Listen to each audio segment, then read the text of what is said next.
آبنائے ہرمز میں امریکی ناکہ بندی کے اثرات سامنے آنا شروع ہو گئے ہیں۔ میرین ٹریفک ڈیٹا کے مطابق ناکہ بندی کے نفاذ کے بعد اب تک کم از کم 2 آئل ٹینکرز نے اپنا راستہ تبدیل کر لیا ہے، جس سے سمندری آمد و رفت متاثر ہونے کے واضح آثار ظاہر ہو رہے ہیں۔ رپورٹس کے مطابق 188 میٹر طویل ٹینکر متحدہ عرب امارات کے شہر شارجہ سے چین کے لیے روانہ ہوا تھا، تاہم آبنائے ہرمز کے قریب پہنچ کر واپس مڑ گیا۔ اسی طرح 175 میٹر طویل ٹینکر آسٹریا نے بھی آبنائے ہرمز کے قریب پہنچ کر اپنا رخ تبدیل کر لیا۔ امریکی فوج کی جانب سے ایران کے سمندری راستوں کی ناکہ بندی، عارضی نفاذ جہازوں کی ایرانی پورٹس میں آمد و رفت پر ہوگا۔ خلیج عرب اور خلیج عمان میں ایرانی پورٹ سے آنے اور جانے والے جہازوں پر بھی اس کا نفاذ ہوگا۔ امریکی سینٹرل کمانڈ کے مطابق ناکہ بند علاقے میں بغیر اجازت داخل ہونے یا نکلنے والے کسی بھی جہاز کو روکا، موڑا یا قبضے میں لیا جائے گا۔ ناکہ بندی کے علاقے میں جو جہاز بغیر اجازت داخل ہوگا یا نکلنے کی کوشش کرے گا اسے بھی روکا جائے گا۔ سینٹ کام کے مطابق غیر جانبدار جہاز اب بھی تلاشی اور معائنے کے بعد سفر جاری رکھ سکتے ہیں۔ انسانی ہمدردی کی تفصیلات کے معائنے کے بعد اجازت دی جائے گی۔ ایران نے کسی بھی قسم کی جارحیت پر شدید رد عمل دینے کا اعلان کر دیا ہے۔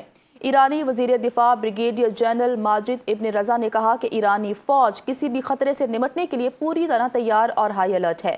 اگر کسی بھی قسم کی جارحیت کی گئی تو ایران کی جانب سے شدید رد عمل آئے گا۔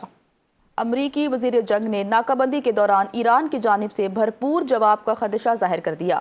پیٹ ہیگسیٹ کہتے ہیں کہ ناکہ بندی کے دوران ایرانیوں کی جانب سے فائرنگ متوقع ہے، مگر یہ اقدام دانشمندانہ ثابت نہیں ہوگا۔ ایران جنگی صلاحیتوں کو دوبارہ تیار نہیں کر سکتا۔ ایران کی فضائی حدود ہماری مکمل گرفت میں ہے۔ صدر ٹرمپ ایران کو مکمل مفلوج کر سکتے ہیں، مگر انہوں نے رحم دلی کا مظاہرہ کیا۔ روسی وزیر خارجہ کا ایرانی ہم منصب عباس عراقچی سے ٹیلی فونک رابطہ، جنگ بندی صورتحال پر تبادلہ خیال۔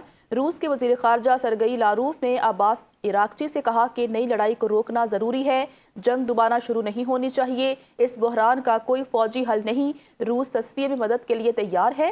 عباس عراقچی نے کہا کہ خلیج اور آبنائے ہرمز میں امریکہ کی اشتعال انگیز کارروائیاں خطے اور پوری دنیا کی امن و سلامتی کے لیے خطرناک نتائج پیدا کر سکتی ہیں۔ انہوں نے خبردار کیا کہ اس حساس سمندری گزرگاہ میں کسی بھی قسم کی کشیدگی نہ صرف علاقائی بلکہ عالمی سطح پر بڑے بحران کو جنم دے سکتی ہے۔ ایرانی پارلیمنٹ کے اسپیکر باقر کالیباف نے پوپ لیو کے بے خوف موقف کو خراج تحسین پیش کرتے ہوئے کہا کہ پوپ کی جانب سے جرأت کے ساتھ اپنے موقف پر قائم رہنے کے عمل کی قدر کرتے ہیں۔ اپنے بیان میں انہوں نے کہا کہ پوپ لیو کے الفاظ مجھے خوف نہیں ہے، آج دنیا بھر میں گونج رہے ہیں، اور یہ پیغام ان تمام افراد کے لیے مشعل راہ ہے جو معصوم جانوں کے قتل پر خاموش رہنے سے انکار کرتے ہیں۔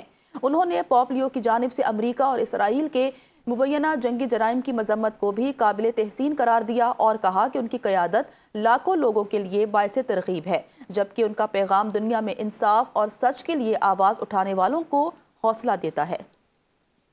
امریکی اخبار نیو یارک ٹائمز کی رپورٹ کے مطابق ایران نے یورینیم افزودگی معطل کرنے کی پیشکش کی ہے، تاہم امریکی صدر ٹرمپ نے ایران کی 5 سال کے لیے افزودگی روکنے کی تجویز مسترد کر دی۔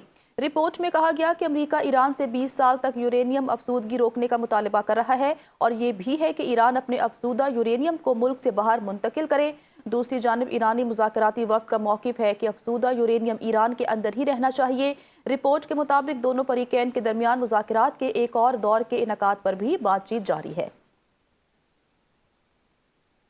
اقوام متحدہ کے سیکرٹری جنرل آنطونیو گوتریس نے سوشل میڈیا پلیٹ فارم ایکس پر اپنے بیان میں کہا کہ مشرق وسطیٰ کے موجودہ تنازع کا کوئی فوجی حل ممکن نہیں۔ ہفتوں کی تباہی اور اضطراب کے بعد یہ بات واضح ہو چکی ہے، لہٰذا معاہدے تک پہنچنے کے لیے مذاکرات کا عمل فوری طور پر دوبارہ شروع کیا جائے۔ انہوں نے زور دیا کہ جنگ بندی کی خلاف ورزیاں فوراً بند ہونی چاہیے اور بین الاقوامی قانون کے مطابق آبنائے ہرمز سمیت سمندری آمد و رفت کی آزادی کا مکمل احترام کیا جائے۔